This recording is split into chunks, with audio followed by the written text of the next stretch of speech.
افتخارم، وطن در رهت جان نثارم. وطن خاک پاکت بهشتم، وطن گلخنت لاله زارم. وطن خاک پاکت بهشتم، وطن گلخنت لاله زارم. وطن عشق تو افتخارم، وطن در رهت جان نثارم.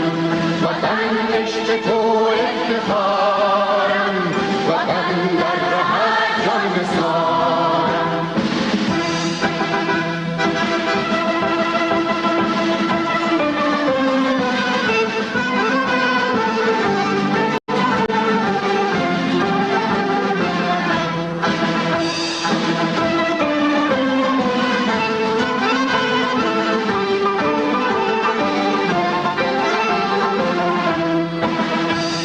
وطن عاشقم بر شکوهت، به از در بود سنگ کوهت.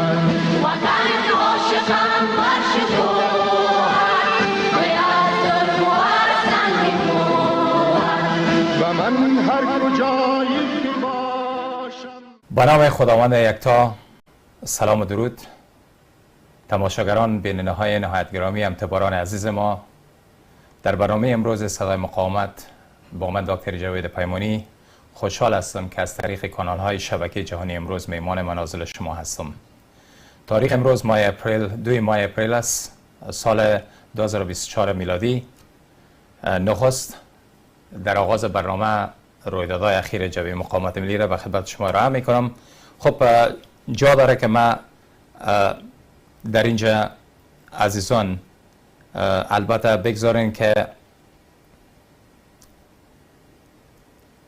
گرچه که ما دیروز برنامه صدای مقاومت همچنین از شبکه جهانی سوال تیوی پخش کردیم، اگر بعض خبرهایی که به دست ما میرسه تکراری میشه، به خاطر که ما بیننده‌های خود داریم، شکر در 2 تلویزیون هستیم، از او خاطر است که خصوصا رویدادهای اخیره اگر ما دوباره به نشر میرسانیم خوب است، به خاطر چی که شما در جریان هستین. دشمنان قسم خورده سرزمین، لابیستای تروریستان طالب امروز بیشتر کوشش میکنن که گویا مقاومت وجود نداره، گویا فعالیت از طرف نیروهای جبهه مقاومت ملی نیستش و مقاومت دیروز هم در برنامه تکرار کردم فیسبوکی و زیر کمپل است. از او خاطر ما خواستم که در این برنامه امروز که تاریخ دیروز اول بود، اول ما امروز دوم ماست، همچون گنجایش بدیم خبرهای عملات مقاومتگرا را. بازم تکرار میکنم، با تمام توانه که ملش‌های پاکستانی یا گروه ابوجهل دارن، از هر گزینه استفاده میکنن که مردم فریب بتن، بازی بتن، گویا که عملات یا چریک‌های آزادی‌خواه مقاومت وجود نداره، بلکه وجود داره. بله، به هر وجه که باشه جبهات مقاومت امروز فعال هستن، فعالیت دارن و نه تنها در یک آستان، یک شهر دیکده، بلکه در سرتاسر افغانستان عزیزان. خب همچنین ناگفته نباید گذشت پیش ازی که ما این خبرهای کوتاه را از فعالیت‌های جبهه مقاومت ملی یا نیروهای جبهه مقاومت ملی به خوانش بگیرم. عزیزان، در هفته آخر ماه مبارک رمضان هستیم. از خداوند بزرگ آرزومند هستم که از برکت این ماه مبارک رمضان صلح و صفا، آرامی در کشور ما، در سایر کشورهای اسلامی و جهان بیاوره و همچون امید دارم که روزهای ماه مبارک رمضان با فامیلا، خانواده عزیزتان، با دوستا و اقربایتان به خوشی و خوبی سپری نموده باشید.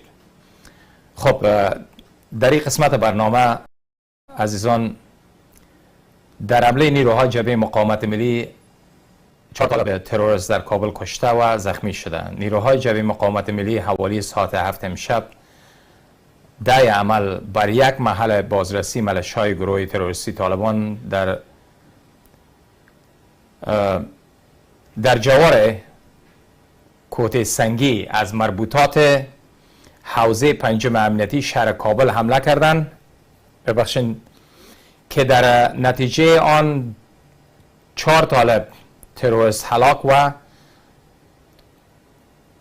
2 تروریست دیگر زخمی شدند. در این عملیات به نیروهای جبهه مقاومت ملی آسیب نرسیده. نیروهای جبهه مقاومت ملی حملات خود را با هدف نابودی تروریستان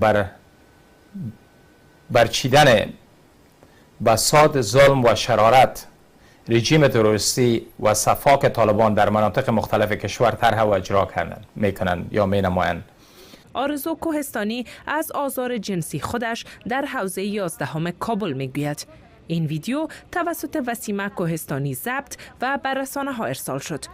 به دنبال نشر آن آرزو بار دیگر بازداشت شد و در پی آن وسیمه. زیاد بیزده ساختن ما را. همین شکل خلاصه ناخونای پای من کلش کشید. باز از اون دختر خانم هم ناخونای پایش کشید، هم ناخونای دستش. مویای سر من میکندن، ناخون پشتای دستم امرای سوزن میزد که اعتراف کو احمد سیفی امیر اکمل در کجاست. با پشتای پایم با سوزن میزدن که اعتراف کو. من چیزی به اعتراف کردن نداشتم. نیمه های شب دیگه، شب دومش نیمه های شب طالبا یعنی دروازه زندان باز شد، صدای پای آمد. وقتی ما و آرزو طرف اتاق افتیده تو طرف اتاق ما افتیده بودم، یعنی ما مجال نداشتیم که از خود دفاع کنیم. طالبای آمدن بالای آرزو به پیش چشمان تجاوز کردن با طرف اتاق. یک تاش آمد بالای سر ما برش فریاد میزدم که ما یعنی دختر باکر هستم، با ما کاری نداشته باشین. ساعتها یعنی ما با اون آدم مقاومت کردم، بالاخره چیغ زدم از بس که من نیسا جان چیغ زدم، زندانیای دیگه به دروازه زندان با لگد میزدن که این دخترها را اذیت نکنین، آزار ندین. همچون ناگفته نباید گذاشت عزیزان که در این قسمت برنامه ما یک کلیپ یا راپورتاژی را که از یکی از شبکه‌های جهانی اینترنشنال افغانستان است که آقای آصف آشنا البته در این برنامه حضور رو یافتن، در مورد فعالیت‌های جبهه مقاومت ملی از اینا سوال پرسیده میشه و اینا پاسخ میتن برای واقعیت‌هایی که در داخل میگذره و فعالیت‌های مبارزین و لشکر و سپاهان احمد شاه مسعود بزرگ که به رهبری آمر جوان احمد جان مسعود است. اینا واقعا با شجاعت و دلاوری با تمام مشکلاتی که اینا به اصطلاح دارن یا با تمام مشکلاتی که اینا دست پنجه نرم میکنن، امروز با دستان خالی اینا توانستن که دشمن بزدل خواب سرشان آرام بکنن و حتی بعد از ساعت 6 در کابل در پوسته های خدا اینا چک پوینت ها حضور ندارن. اینا در داخل میشن به خاطر ترس راست نیروهای مقاومت ملی. اینا را بس خوابشان غافل ساخته و آرام ساخته. این بزدلان مزدوران از ترس راست نمیتونن که در خیابان‌های کابل از طرف شب اینا به گشت گذار بکنن.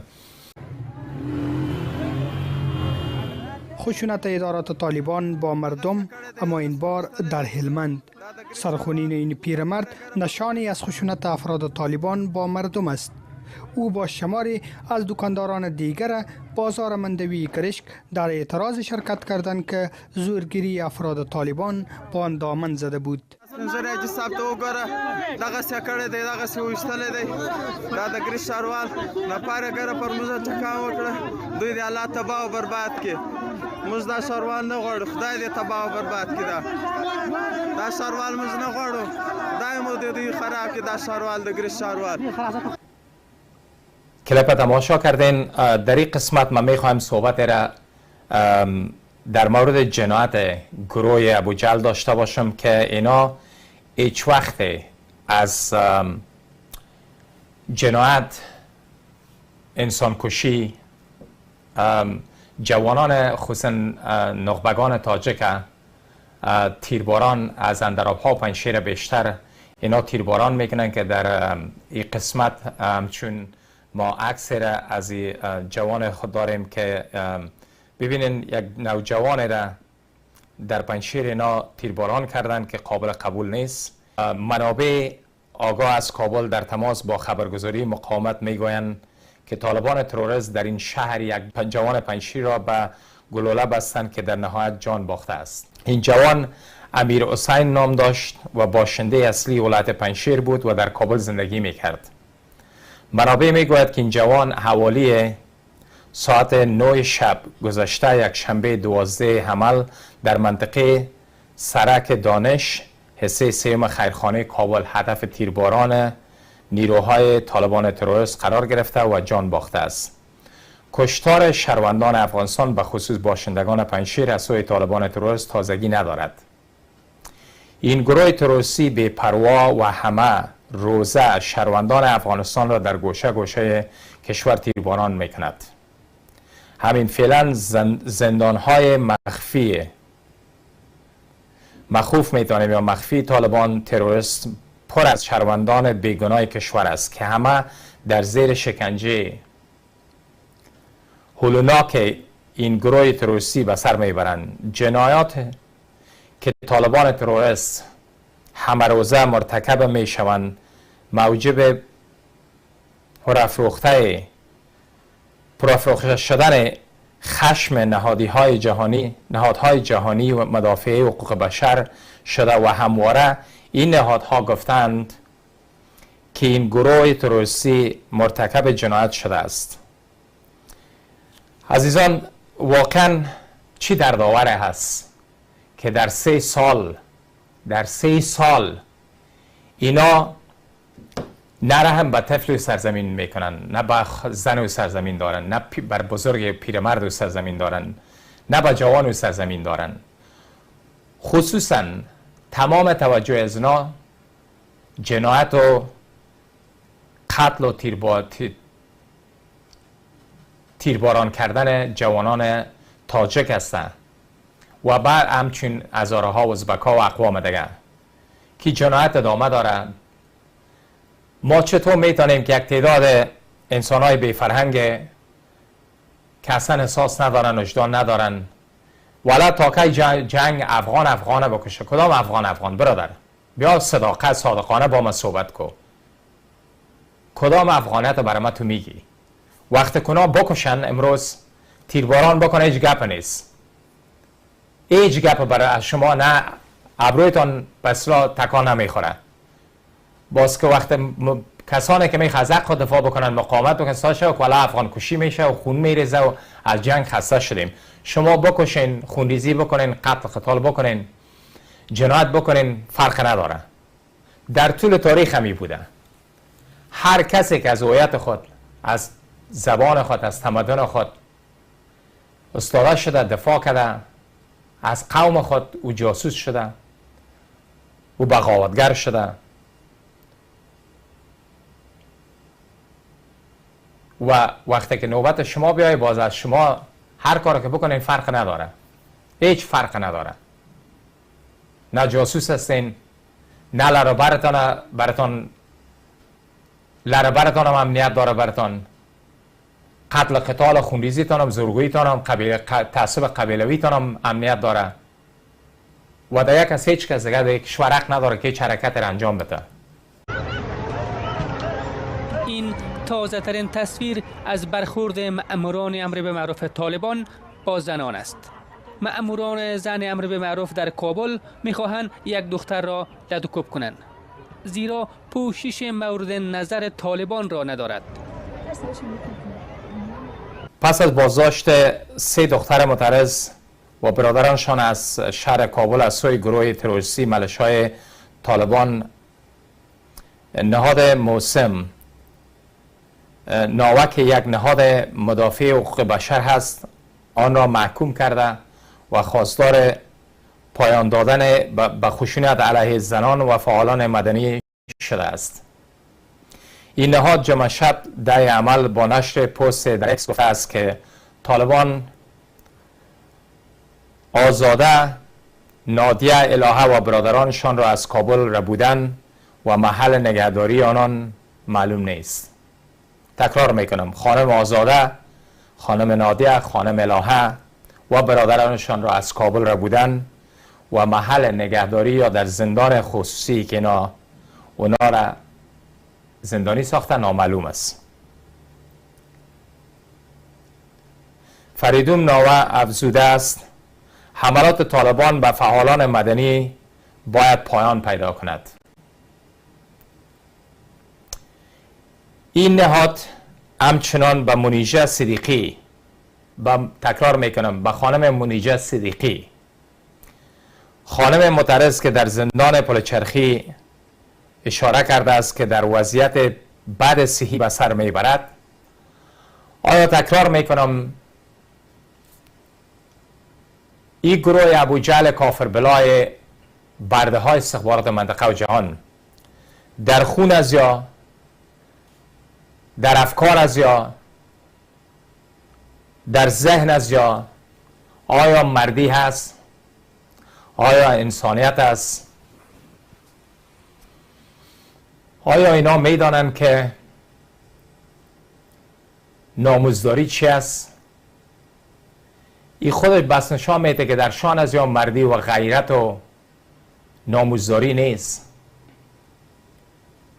اینا بزدلا هستند، اینا غلامان القبردوش بردوش هستند که به مقابل خانمان جوان استوال خورشید اینا زندانی میزن. چی خیانت جنایت انجام نمیدن که امروز خانم منیژه صدیقی یکی از اونا هست و تمام توجه و توقع از اینا که چطور جوانان تاجک تیرباران بکنن، خصوصا از پنجشیر اندرآبها را زندانی بسازن و تجاوز بیناموسی جنسی را به مقابل دختران تاجک هزاره انجام بدن. این قابل قبول نیست. ما برای ملت مظلوم افغانستان که میدانم در حالت بدبختی و رنج قرار دارین، امیال به اصطلاح واقعیت گفته شما اصلا دیگه نه آزادیتان که نداشتین چیست، مردین، زندگیتان ازتان گرفته، استقلالتان گرفته، عدالت اوج کشور نیست، سرنوشت و حق حقوقتان پایمال است. چی باید کرد؟ قیام باید کرد، ساده باید شد، مقاومت باید کرد. خب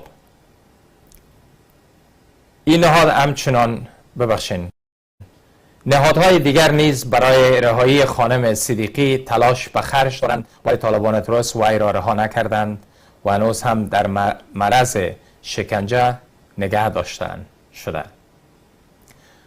گفتنی است که طالبان تروریست 3 خواهر را که عضو زنان معترض بودند از غرب کابل بازداشت کرده و با خود به جای نامعلوم منتقل دادند. خب از آن اصلا چطور انسان وجدانش قبول میکنه که هر روز بدون توقف در کنج کنار و سرزمین، در کنج کنار افغانستان جنایت روان است. این چیز برای مردم نمانده، برای جغرافیا، حتی مادر وطنی که زخم خورده است که باید از بر سر زخمای مادر وطن مرهم گذاشته میشد، تداوی میشد.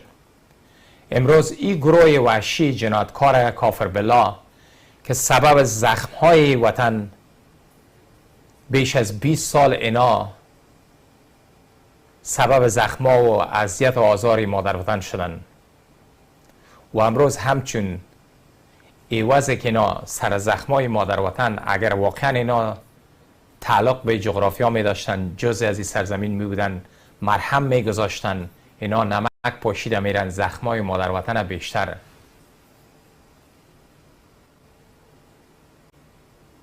و بزرگتر می سازن. نه خاک و سرزمین و کوپایه های و درخت و خیابان های سرزمین از اونا راضی است، نه حیوانات از او سرزمین از این گروه پلید وحشی راضی است، نه مردم افغانستان از اونا راضی هستند. در این صورت چی باید کرد؟ چرا ما اینقدر قربانی را، اینقدر جفا را، اینقدر جنایت، اینقدر خیانت، ظلم و ستم قبول بکنیم؟ چرا سکوت بکنیم؟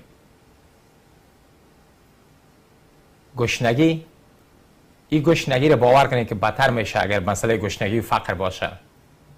اگر دی فکر باشه مردم افغانستان که عدالت برادری میایه، این کلش فریب یا دروغ است. اگر بازم تکرار میکنم انتظار از این باشیم که خداوند معجزه بکنه، به هیچ وجه. خداوند گفته که تو حرکت که ما برکت میکنم. یک اشتباه بزرگ است که ما انجام دادیم، انجام میدیم.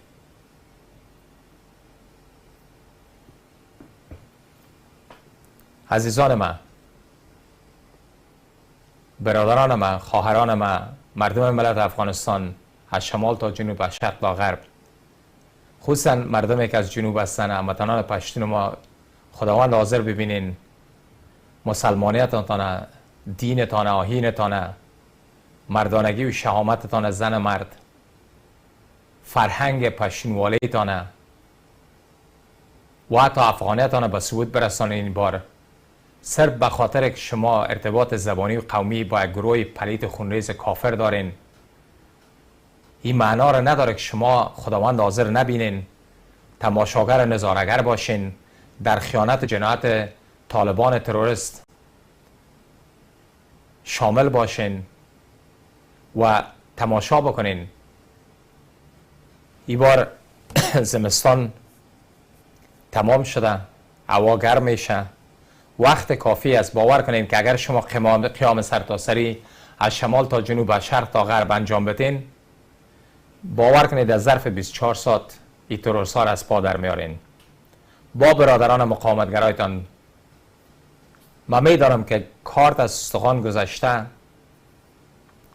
همه مردم افغانستان در حالت مرگ قرار دارن، در حالت نابودی قرار دارن. خود شما نابود میسازین. میره براتون میگم با عکس العمل که انجام میدین که چوب میباشین، سکوت هستین به مقابل گروه وحشی، خودتان سبب نابودی و مرگ خود میشین. خودتان سبب بدبختی هایی که در جامعه انجام داده میشه توسط گروه پلید، خودتان قصور سرها از خودتان است. خود باید از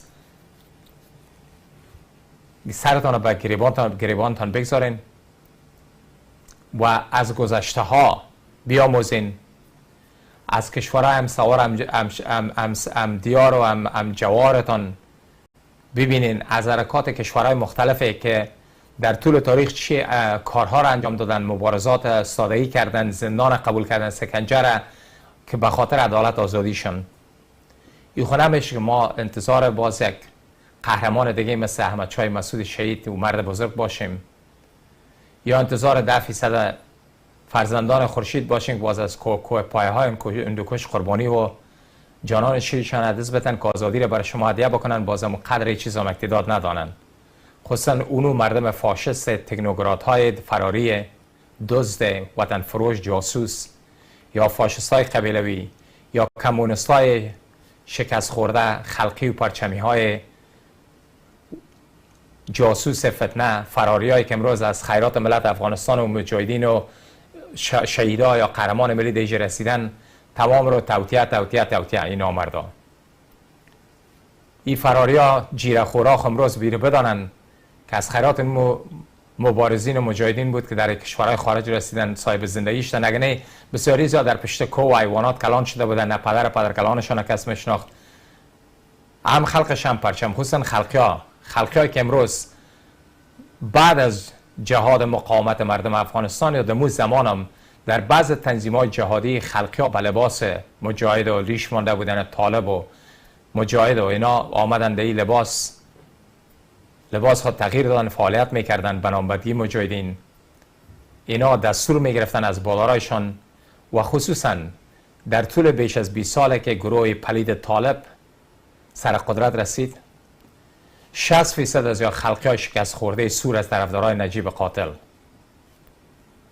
که امروز ملا رشیدی کی بود؟ تنهی بود. ملا برادر کی هسته؟ ملا سنگزایش کی هست؟ این چند تا از نمونه های کوچک از ایناست. اینا هم در دولت جمهوریت فاسد با خود غنی خائن کافر بلای خلقی زاده، ای کوچی زاده کار میکنن. امی طرف بنامدگی مسلمان ها و اسلام اینا دست پاچه برزدن. امی بیناموسی ها را که انجام میتن امروز کیسته اضافی از اینا. من اطمینان دارم اینا خلقی هاست، بازم تا 60% در بین می طالبای تروریست خلقی ها هستن، خلقی های سور. و اما تو که شما در جریان هستین که به نام خانم پتنگ، یک فاشست قبیلوی، یک فاشست مریضی که امو نام از کساف انسان کثیف نمیره، پیر مرده که پاش در دم گور رسیده از تیک تاک آورده بودش که درباره خواسته بود که یک دسیسه های نامردانه را یا گویا که قهرمان ملی احمد شاه مسعود شهید متهم به این آن بسازن. فکر میکنی لودای خبیثا که مردم نسل نوین، نسل جوان آگاهی ندارن، این مکراما و حرامزاده های فراری مثل دیبا پتنگ که از پدر مادر خبیثه به دنیا آمده، یا مثلا امی پیرمردای کثافت های کمونیست هایی که میاین دروغ اتهامات میبستند به مقابل شهیدای سرزمین، به مقابل احمد شاه مسعود شهید سپرسالار جهاد مردم افغانستان که امروز تمام دستاورد از اینا، حتی غرور غیرت که ندارن اینا، نام و نشانشان، تحصیلاتشان از خیرات و مبارزات این مردان آهنین احمد شاه مسعود بود. اگر این گدرگرا رو که جای میداد، یک تعدادشان در آلن در سگرگیدت میگن در کمپ از جنرال وزیرش تا بیادر نجیب قاتل در اوج در گدایی زندگی میکردن، نان خوردن نداشتن. امروز از خیرات اون مردم اینا در جا و جلال رسیدن، نه اینا غیرت دارن، نه احساس دارن.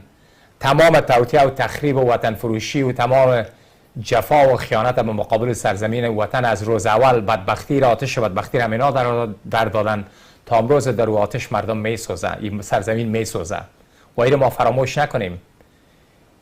اینا در امیال میان فعالیت دارن در سوشال میدیا و اینا، و دکتر نجیب قاتل که در وقت خود با صدها و هزارات جوان زنده به گور کتور ما فراموش میکنیم. یک تعداد رهبران نامشروع، رهبران خودفروخته شده، حتی کسانی که در جهاد بودن، من نام نمیبرم، بسیار کم کوام به ارتباط زبانی قومی با نجیب قاتل یک کافر بلا را میگه که شهید دکتر نجیب. من از میان سوال دارم، تو واقعا اگر مجاهد بودی با اسلام باورمند هستی، شهید معناش چی است؟ تو بیا برامه که ما در امریکا بزرگ شدیم، معنای شهید میفهم که مقام شهادت کی نصیبش میشه، کی میگیره. او کسی که شهید میشه که جهاد به مقابل نفس خود، به مقابل مال خود، به مقابل تمام دار و ندار خود جهاد میکنه، استادگی میکنه، با پای برهنه، با شکم گرسنه، با بدون حتی لباس کهنه. این مجاهدین بودن، اونا شهید هستن. یک قاتل که در زیر پای لیلن گل گذاشت، بله، و همچون تمام امی امروز یک تعداد مردمان حتی تاجکای نافهمه که اینا فهم ندارن که حالا مچم در آخر صحبت های قاتل نجیب گوش کنین که چی گفته. ما برشان او را در او کلش یک پروژه از گورباچوف، از بادارش بود، کمی مسئله وحدت ملی بود یا نمیفهم یک پروسه ملی ری بران انداخت. از مجاهدین خواهش کرد که بیان یک جای. ای از طرف گورباچوف برنامه‌ریزی شد، بعدی به تاجیکستان فرستاده شد که از زبان روسی ترجمه شد به زبان فارسی در تاجیکی، بعد اینا آوردن ایره برای مردم که عوام فریبی بکنن. در حالتی که نجیب قاتل میفهمید که نیروهایش از هم میپاشه، مجاهدین جنگ میبرن، نیروهای شمال به رهبری قهرمان ملی احمد شاه مسعود کابل تحت کنترل میگیرن. ای ترس خود از این که نامبد بود، یک فراری نجیب فراری از میدان هوایی اینا گشتاندن، پناه برد به ملل متحد، از نامبدگی خود خواست که یک توطئه را براپرته، مثل حالا که قاتلین برادرای خون شریکش مثل غنی دار دستشان حین جنایت انجام دادن، میاین سفید نمایی میکنن، میخوان مردم فریب بتن، در حالی که مردم فریب نمیخوره. ما برو مردم میگم، برو مردم نافهم، مردم که در جهالت زندگی میکنن، دکتر نجیب دروغ بود. امی حرکت ملی بگویم یا پروژه ملی که بران انداخته بود، میخواست اقتدار سران مجاهدین دستگیر بکنه، مثل که حبیب‌الله کلکانی را در زمان نادرخان خونریز در قرآن مور کردن، در چین آمردی با مردی آمد تسلیم شد، قرآن ماچ کرد، یا با چین آمردی با یارانش به شهادت رساندن. یکی اون مسئله بودی که مسئله‌ای که بازم تکرار میکنم، این پروژه نجیب نبود، نجیب یک خائن بود. نجیب فرق با غنی و با دیگرایش نداشت، اون فاسد متعصبگرا بود، یک کمونیست کافر بلا بود و شهید نیست و مردار شده توسط برادران خودش. خداوند میگه سزای قروت و گرم. ببین ملت به چی حالت رساندن، چی جنایت نکردن، آوسنای خون و فرزندان پدران برادران که زنده به گور شدن، اینا را گرفت به آبروگی و به عزتی اینا را همین طالبا با توسط طالبای ملشای پاکستان توسط بادارایشان، ببین که چی رقم اینا را به آبرو و به عزت ساختن. این خداوند عزت و ذلت خداوند بر انسان میده،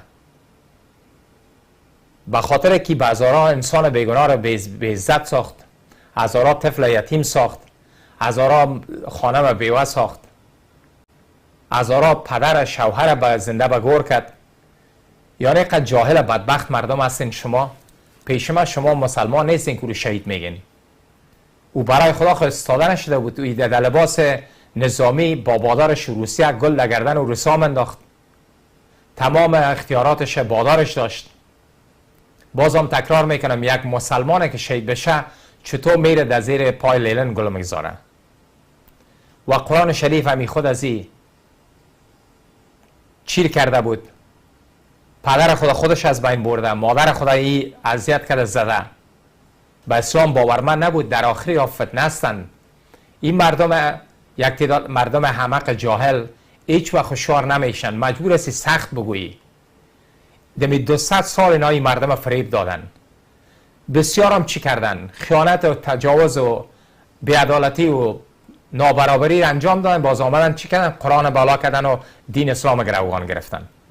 عالمی غنی فاسدش چی خیانت جنایت به مقابلتان انجام نداد؟ فرزندانتان در شمال، در هلمند و قندهار و پکتیکا و کنر یا فرزندان تاجک تبار هزارها را میماند که بجنگ با نیروهای طالب تروریست، با برادرای نمکرامشان.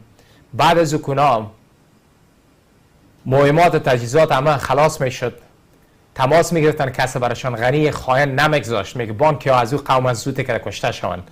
طالب جنایتکار برادران و ناراضی کرزای غنی می آمد، سر از اینا رو می برد. آیا چقدر شما به احساس هستین؟ چقدر مریض و خاطر فراموشی دارین؟ چی جنایت 200 سال انجام داده نشد؟ بعد از او فرار کردی به وجدان، در فحشا در قصر شاهی آوردن. مردم از دینش میخواستن عیسوی بسازن. مریم سما و دخترها را در اوج می آوردن، بستر خواب میدادن، از او طریق برشان چوکی و قدرت در پارلمان میدادن. چی بیناموسی و فحشا را به کشور اینا انجام ندادن. به می سرپرستی غنی فاسد داره دستش. شهروار کابلش در روزی که واقعا روز مذهبی بود، دختره که بسن دختر شانواسیش بود، چوروال شهروار کابل که میفهمی کیست، در زنا گیر آمد. فرد کسانی که در کابینهش بود بجز از قتل، قتال، فرار، دروغ، دزدی، وطن فروشی، جاسوسی، تجاوز جنسی، این چیز برمغان نگذاشتن. بعد فرار کردن. بعد این بویناکا باز میرن با دهن کثیف بویناکشان، با قوارای بویناکشان، با دستایی که به خون مردم بیگناه آلوده است، اینا میرن در خانه کعبه به حج میرن. ببینین این گناهی مردم ماست که مردم ما هیچ وقت هوشیار بیدار نمیشن. مردم ما هیچ وقت واقعیت ها را نمیپذیرن، از گذشته ها پند نمیگیرن. این سر خم انداختن در هر حالتش که سر از اینا ظلم، جنایت، بربریت بیاین، سرناموسش تجاوز شود، فقط 1-2 روز است، احساساتی میشن، باز خاطر فراموشی. نه برادر من، تاریخ شوین، خودتان تاریخ بسازین. اینا ثبت تاریخ میشه. تاریخ پیشویتان بگذارین، در ذهنتان با تاریخ حق بسازین. وقتی که در ذهنتان، در قلبتان واقعیت ها، جنایات، چیزی که گذشته در پیش از امروز و بعد از فردا میگذره، باید از در ذهنتان، در فکرتان مثل تاریخ ور ثبت شود. در اون شرایط است که شما هیچ وقت از اصالتتان، از سنگرتان، از شخصیتتان، از حقتان، از هویتتان، از تمدنتان نمیگذارین. با هر قلدر زورگویی که باش سادگی میکنین، مبارزه میکنین و حق به زور گرفته میشن، نه حق طلبیده میشه. از او خاطر به زور میتونه حقتان بگیرین. از مو خاطر وقتش هست هموطنان عزیز که باید است با نزدیکی آمدن بهار مردم ما از شمال تا جنوب، از شرق تا غرب آمادگی داشته باشن، با سنگ، چوب، چاقو، هر چی که باشه. من میفهم اسلحه هم است، بمبای خانگی از بسازین، از تیل نا بسازین، ایریا داره بسوری، استفاده بکنین، هر چی که دارین در بتین، کثافت ها را قیام بکنین، سرنوشتتان به دست خود بگیرین. بله از خدا انتظار اینا نباشین. انتظار همچون رهبرایی که در ترکیه و در دیگران نشستن و که باش انتظار از که با جامعه جهانی، این کلش دروغ ریاست. جامعه جهانی کی است؟ جامعه جهانی اینا را آورد سرگردای ملت. جامعه جهانی خودشان داعش خراسان ساختن، خودشان همینا را ساختن، یک بار آمدن افغانستان اشغال کردن، تار پود افغانستان از اینجا دزدیدن، قتل و قتال جنایت انجام دادن، پس دوباره آمدن. یک توطئه بزرگ دیگه در راه هست. میخوان که افغانستان باز یک بستر خونریزی و سیلابای خون دیگه جاری بکنن، از جغرافیای سرزمین ما مقابل دشمنانشون استادگی بکنن. پس ما چرا نمیاموزیم؟ خود ما باید استادگی بکنیم، از حقوق خود دفاع بکنیم، نگذاریم دشمنان پلید قسم خورده که سرنوشت ما ها را بسازن. عزیزان، هموطنان، راه دیگه وجود نداره جز مقاومت. در این قسمت برنامه، در برنامه دیروزم ما یادآوری کردم از آن بیاین که صحبتی که بنده چند روز پیش در یک میتونه بگویم 2 از همکاران ما، همفکران ما در واشنگتن دی سی از طریق واتساپ 3 جانبه صحبت داشتیم. در لابلای صحبت های ما در مورد تاکید کردیم که اگر شوا در ماه جون با گرم شدن هوا یک تظاهراتی که فرق بکنه تظاهرات های دیگه، ما براپرتیم در مقابل قصر سفید. این تظاهرات باید است که با کمک تمام اقوام، اقشار افغانستان، کسی که بارمن به جغرافیای افغانستان و آزادی افغانستان دارن، به ملت واحد دارن، نه به شعار دروغین که باز مثل فاشستا که سرشان فشار بیای باز از منفعت ملی و منافع ملی و صحبت وحدت ملی میکنن. این کلش فریب و ریاض. با مخاطر مردم از خواب غفلت بیدار شوند. در هیچ وقت، در هیچ زمان نه منافع ملی بوده، نه وحدت ملی بوده، نه ملی گرایی بوده، هیچ چیز نبوده. تنها اینا از این نام استفاده کردن که مردم غیر از قوم و پشتون اینا فریب بتن، از مسادگیشان، از قلب پاکشان استفاده بکنن. جنریشن امروز جنریشن آگاه است، بازی نمیخورن. اصلا نه وحدت ملی بوده، نه منافع ملی بوده، هیچ چیز نبوده، نه بیرق ملی بوده، نه شعار اردوی ملی بوده، نه مثلا سرود ملی بوده، نه حتی قانون اساسیش ملی بوده. تمام لوی جرگه همه به خاطر تعصب قومی ساخته شد که بعد از این ما بارمند هستیم، ما اقتدار قدرت خود گرفتنی هستیم. ملت افغانستان ملت یک پارچه قدرت خود میگیرن، در اینجا افغانستان در یک مسیر دیگه قرار داده شود. ما دیگه از لوی جرگه تقلبی به خاطر منفعت تعصب قومی دیگه استفاده نمیکنیم. نمیشه، او یک دروغ بوده. نه بزرگان قومی دیگه حق دارن، اینا کلش ملکای قوم یا سران قوم همیشه رشوت خور، پیسه خور بودن. به نفع قومش جنایت خیانت امنینا کردن هیچ باورمند نیست. مثل که تعداد از نماینده های پارلمان افغانستان ببینید می طول 20 سال چی خیانت جنایت اینا انجام ندادن. از یادتان رفت حتی یک خانم می آمد به زور یک جوان که با لباس پلیس یا اردوی ملیس است سریکاری میکرد. چی جفای، چی زورگویی، چی خیانت. امی خانما از پدر مادر نمکرام وطن فروش بیرحم به دنیا آمده یا کس نمیشناخت.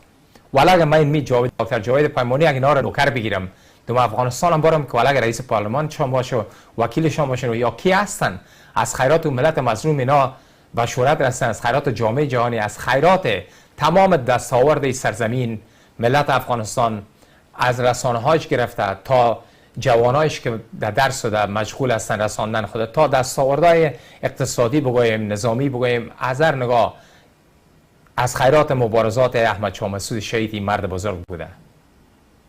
اینا هیچ چیز نبودن. امیالا کجا هستن این بی غیرت ها؟ ببخشید گپ میزنم.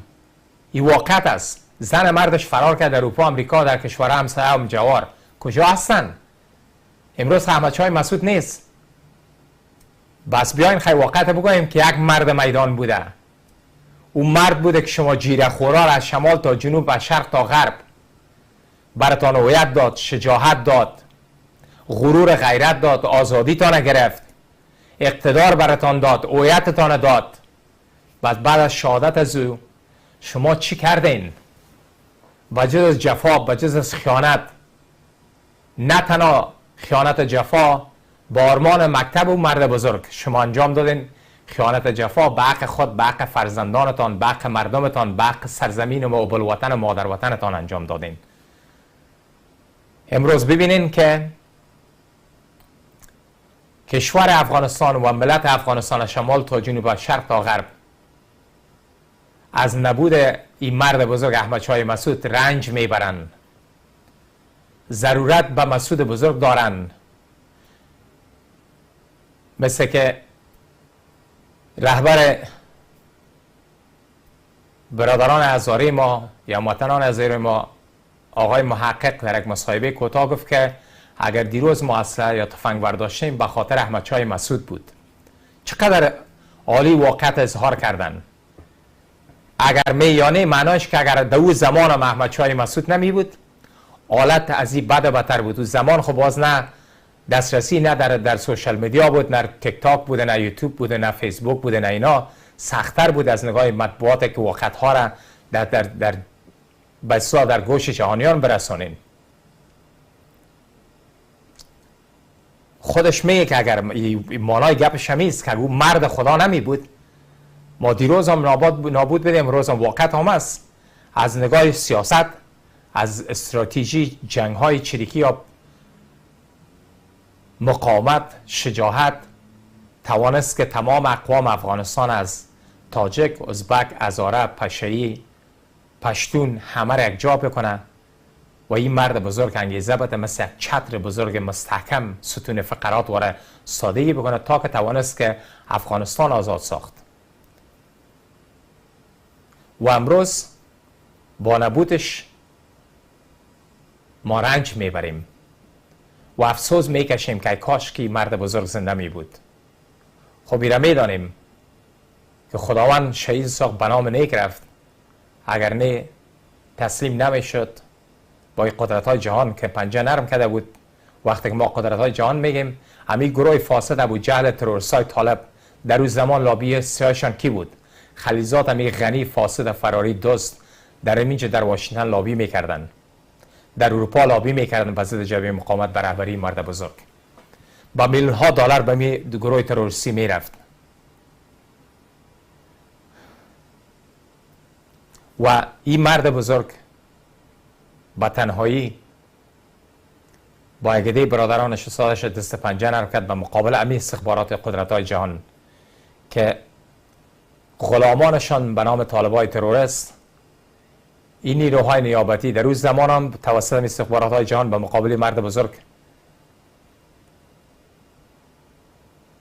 از بغاوت و انتحار، انفجار و جنگ استفاده میکردن و فعلا هم با نبودش که یگانه کس فرزند ایشان احمد مسعود با یارانش است.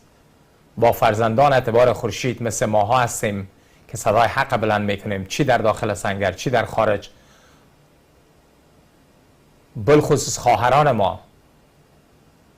خواهران مبارز ما که باورمند به مکتب آرمان مسعود بزرگ هستند، امروز سر صدا میکشند در زندان ها، در خانه های خود، در خیابان ها. بس بیاییم که ایره فراموش نکنیم.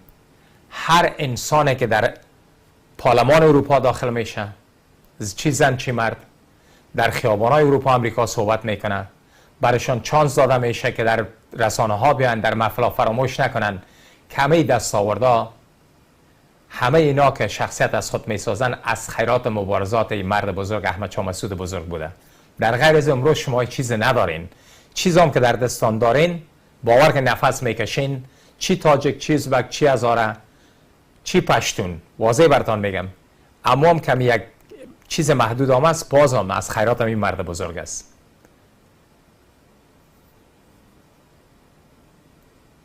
ما ایره میگم فراموش نکنین، خودخواهی نکنین، نمکرامی نکنین. باید از در ورد زبانتان، حرف زبانتان هی مرد بزرگ باشه. به خاطر انگیزه که امروز مردم ما دارن، خواهران ما، برادران ما، میراثی مرد بزرگ است، مکتبی مرد بزرگ است. ما جان به فنا دادیم تا زنده شما باشید. ما جان به فنا دادیم تا زنده شما باشید. در خاک مزار ما دائم به دعا باشید. یعنی چی؟ که ما قدر نمکران باشیم که همچون فرزندان شجاع و دلیره که اصلا زن و مردت به خاک پای مرد بزرگ نمیرسن، نه به شجاعتش، نه به مردانگیش، نه به یاریش، نه به جوانمردیش، نه به دینداریش، نه به صداقتش، نه به عشقش که برای سرزمین داشت که مثل دیگر رهبرها واره، مثل نجیب گو واره، مثل غنی فراری واره، مثل امان الله خان، مثل از اینا واره پا و فرار نگذاشت. مرد واره دمو کشور تولد شد، دمو کشور نمو کرد، دمو کشور از نوجوانی با یک جوره بود، با یک لباس، یک کلاه پکول مبارزه کرد و ساده شد مرد واره تا که افغانستان از شر کمونیستای خبیثه شکست خورده ها، از شر ملش های پاکستانی، تروریستای نیابتی، گروه های نیابتی، برده های پنجاب استخبارات جهان نجات داد، جان داد، سر داد، مگم سنگر نداد. در تاریخ افغانستان هموت رهبر هموتش مرد نبوده، دگاهش کلش فراری، کلش دروغگو، ریاکار، وطن فروش. و ما شما بینیم از کابینه اشرف غنی خواهن، از شروال چروال کابلش تا کلش اندیم امریکا و اروپا میاله، از جنال ماشینیش مثل سمه و خوشحال سادات و دیگراش خواستن. دلاف پتاف است که بیرق سیرنگ افغانستانه که آبرو عزت غرور و بیرق اینا به زمین زدن، به خاک مالیدن، آبرو عزت برو بیرق نماندن. اینا میان چی لافوکای در امریکا و بیرق بلند میکنن، در اروپا بلند میکنن. و بازم تکرار میکنم، از نام افغانیت استفاده میکنه. کدام نام افغانیت؟ فرار کردی برادر، وطن فروختی، تسلیم پنجاب کردی. برمدگ از افغانیت داد فریاد نزن. افغانیت تو زیر سوال است، مسلمانیت زیر سوال است، این همه چیز زیر سوال است. با خدا قسم میخورم به این ماه مبارک رمضان که اگر احمد شاه مسعود مثل یک تعداد او یارانش نمی معامله کردن، یاران صادقش نمی بود، نه افغانیت تو بود، نه کشور به نام افغانستان کمیال نیز به حالت مرگ است، نه مسلمانی و اسلامیت تو بود، نه دینداری و ناموزداری تو بود، نه فرهنگ کلچر تو داشتی، چیز نداشتی، میال نداری، فراریستی. فراری یعنی چی؟ گریزی. تو فکر میگین آبرو و عزت غرور داری، غیرت داری، شهامت داری؟ نه. سرت باید از خم باشه، باید با سر بلند هیچ وقت طرف مردم افغانستان، طرف دیگران نگاه نکنین. از غنی فاسد تا اتمر خائنت، تا استانک زید، تا مویب خائن فرارید، تا جنالای ماشینیتان، تا زن مردتان نه غرور داره، نه غیرت داره، نه افغانیت است، نه شهامت است، نه از افغانستان بگوین خدا. عزیزان، در این قسمت برنامه شما در جریان هستین که هفته پیشتر همونطور که نشست در دربارها یا اقامتگاه سلطنت بگویم یا رئیسای جمهور سابق تعداد شاعرای دربار میگفتن، شب می داشتن در حضور رئیس جمهور و سرزمین شعرخوانی میکردن یا اشعار خود به خوانش میگرفتن. در تهران شب شعر یا شب نشینی بگویم که در حضور امام خامنه‌ای شاعران از فارسی زبان ها از سراسر میتونم بگویم کشور ایران و 3 شاعر افغانستانی تبار در اینجا حضور داشتن. خب عرصه شاعر افغانستانی تبار درخشیدن به شمول در پهلوی یا به شمول شاعران فارسی زبان امتباران ایرانی ما. جلب توجه بیشتری که از شاعران افغانستانی تبار به نام نجیب بارور از آن خود کرد و گرفت. من هیچ وقت برای خود اجازه نمیتونم تا که انسان از داخل عمق تفکرش، فکرش، انگیزش، فهمش یا شعورش یا مغزش درک نکنم که در او اثنا چوری تصمیم گرفته اگر یک حرکت را انجام میده کسی، ولو که شاعر باشه، سیاستمدار باشه.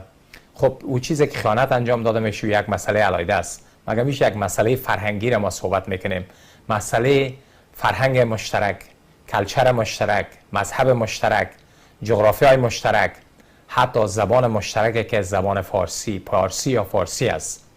ما مشترک با امتباران ایرانی خود، با امتباران حتی خون رگ قوم تاجک خود در او طرف دریای آموز، همچی در ازبکستان تا قاره هند است، کشورهای مختلف ما تا چین است که تاجک های ما در چین زندگی میکنن. ما همه چیز مشترک داریم. در اینجا باید است که نادلانه قضاوت نکنیم. من نمیدانم که وقتی که نجیب بارور خطاب به این لیدر پرقدرت کشور ایران البته گفتشانه که شما رهبر فارسی زبانان جهان هستین، یکی البته او نظر شخصی خودش هست که بسیاری کسایی است که حتی امتبارای ایرانی ما که ما در لس آنجلس صحبت داشتیم اینا قابل قبولشان نیستن که یعنی کس رهبر فارسی زبانای جهانی رهبر جهانی فارسی زبانای جهان باشه. بازم او تعلق به خود امتباران ما دارن که چی قضاوت میکنن. در مسئله دوم اینا گفتن ما از کوپای ها هندوکش و از پنجشیر هستم که جز البته ایران امروزی. در این که شک نیست اگر ما بگوییم خراسان بزرگ، خراسان سابق که یک خطه و یک مسیر و یک کشوری که بدون مرز بوده، در او اصلا شک نیست. مگر در او زمان نه افغانستان وجود داشته نه ایران وجود داشته. در این که کل ما میدانیم و حتی تاریخ در این منطقه بین خود فارسی زبان اینقدر تشنج بوده، به اصطلاح دزدی و تا واقعا اینا چی کردن، پت پنهان کردن که شما شاهد هستین. حتی خود امتبارای ایرانی ما مکلپ است که میگه زبان ایران در اون زمان پهلوی بوده.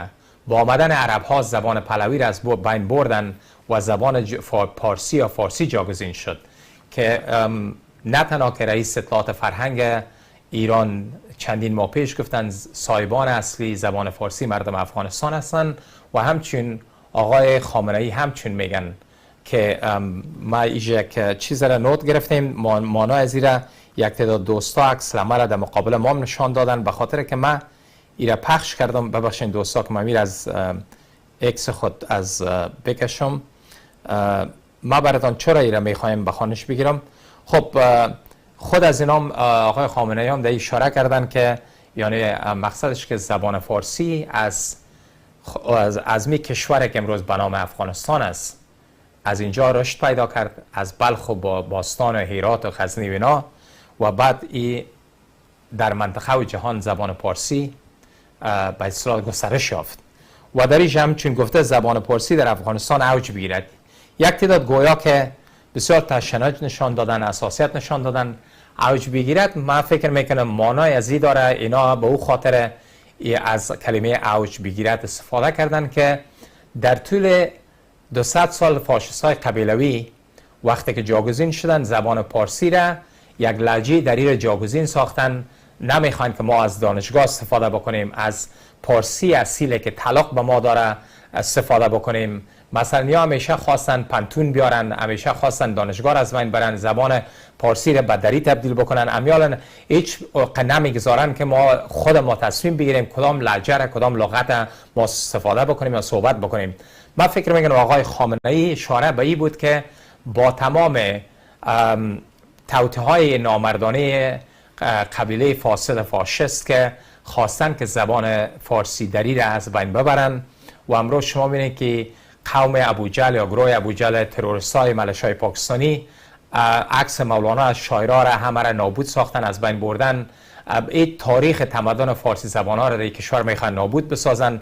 به او خاطر است که اشتباه نکنین، البته یک نصیحت بوده از طرف رهبر تبارا یا کشوری پرقدرت ایران که خواستن که بگوین اوج بگیرن سرش کار شو بیشتر، به خاطر که دمی مدت ها بوده توجه نشدن، اینا جاگزین لهجه دری ساختن و این زبان خواستن که ادبیات ما را از بین برن. کمیالم جنگ ادبیات است، جنگ تمدن ماست، جنگ از هویت ما را میخوان نابود بسازن. به او خاطر است از آن ببینین باید است که یک تعداد از سودان که اون واقعا من متوجه بودم که عکس او یک پشتون به نام پشتینه به خیلی مگه اشتباه نکنم کوره در امی پشتونای که از افغانستان مثل از وردک و از یک دلاک بگویم یا ببخشید که گپ میزنم در افغانستان دلاک میگفتیم دیگه. یک خانم که از کوچه هستن در سان فرانسیسکو دلاکی داشتن، بازی در زمان غنی رفت به خاطر غنی خودش یک کوچیست دلاک و انسانای کوچی خود کلا رو جمع کرد در پارلمان آورد. بازی خانم ها مجرب بازی ها را دکس بینن امی عکس پشتین میگیرن بالا میکنن و از لر بر خود دفاع میکنن. بله اینا باز وقتی که ما فارسی زبان ها میایم ما رو جاسوس میگن، ما رو میگن شما خیانت میکنه، نه با طلاق بینه. نه، زبان پارسی طلاق با فارسی زبان های جهان داره، تمدن تاریخ ما طلاق با کلگی داره. یک خراسان بزرگ بوده، جغرافیای بزرگ بوده و تا فراموش نکنیم. بله درست است، ما سلطان محمود غزنوی امپراتوری افغانستان بوده که سالیان سال در این خطه سلطنت کرده تا ایران. بعد از یک مدت بعد اینا عقب نشینی کردن. این تاریخ واقعیت است، تاریخ ما نمیخوایم که خودخواهی شود، ما دروغ نمیخوایم، واقعیت ها را باید بیان بکنیم که نسل‌های بعدی ما بدانن. نسل‌های بعدی ما از این بعد مثل که اینا میگن لربر ما خیلی لربر ما میستگه، هم ایرانیای ما از ماست هم تاجیکیای ما خو همک نیستیم، خون رگ ما هستن. ما رو چرا نابود از بین ببرین؟ چرا ما می کار با شما کی کار بکنین ما می کار انجام میدیم؟ اگه ما رو میگین که ما مثلا خیانت میکنیم، شما خیانت کردین بعد 200 سال، اگه ما رو میگین ما جاسوسیم، جاسوس نه افتخار میکنیم که جاسوس هم تبارای خود باشیم، جاسوس تاجیکای خود باشیم. چرا خون رگ ما هستن، افتخارات ما هستن، ما قبول نمیکنیم. از او خاطر از کوتاه فشرده من خواستم که ایره بسم شما برسونم از که این اسودا در گرفتن با صحبت‌های نجیب بارور. او که کی میگن که چاپلوسی میکنه و بودپاکی میکنه، او مربوط به خودش داره، به ما مربوط نداره که کی چاپلوسی میکنه یا کده یا نمیکنه. مگم نجیب بارور واقعا آتش در قلب اسودان، در قلب فاشستا در داد. کار بسیار خوبه که آفرینشان. از آن دوستان در اینجا برنامه صدای مقاومت به آخر میرسه. تا هفته آینده روز سه‌شنبه که برنامه صدای مقاومت از شبکه جهانی پخش میشه، شما را به خداوند یکتا میسپارم. انگیزتان از دست ندین، قیام ملی را باید انجام بدین به مقابل خدا، به مقابل دشمنان سرزمین. وظیفه ایمانی دانه ببخشین، به مقابل خدا، به مقابل مردمتان انجام بدین، به خاطر که خداوند ایره بر ما نگفته که ما برده شویم، سر ما ظلم شوه، سر ناموس ما تجاوز شوه، تجاوز در خانه و کاشانه ما شوه و ما چوب خدا بگیریم. این قابل قبول نیست. باید آماده باشین.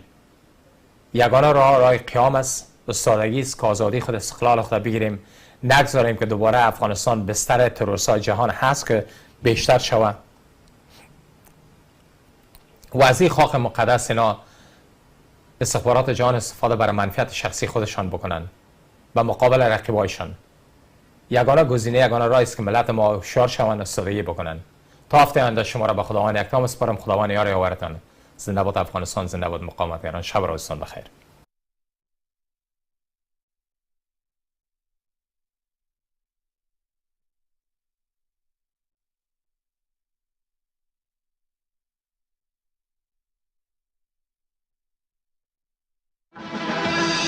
وطن عشق تو افتخارم، وطن در رهت جان نثارم. وطن عشق تو افتخارم، وطن در رهت جان نثارم. وطن خاک پاکت بهشتم، وطن گلخنک لاله زارم. وطن خاک پاکت بهشتم، وطن گلخنک لاله زارم. وطن عشق تو افتخارم، وطن در رهت جان نثارم. وطن عشق تو افتخارم، وطن در رهت جان نثارم.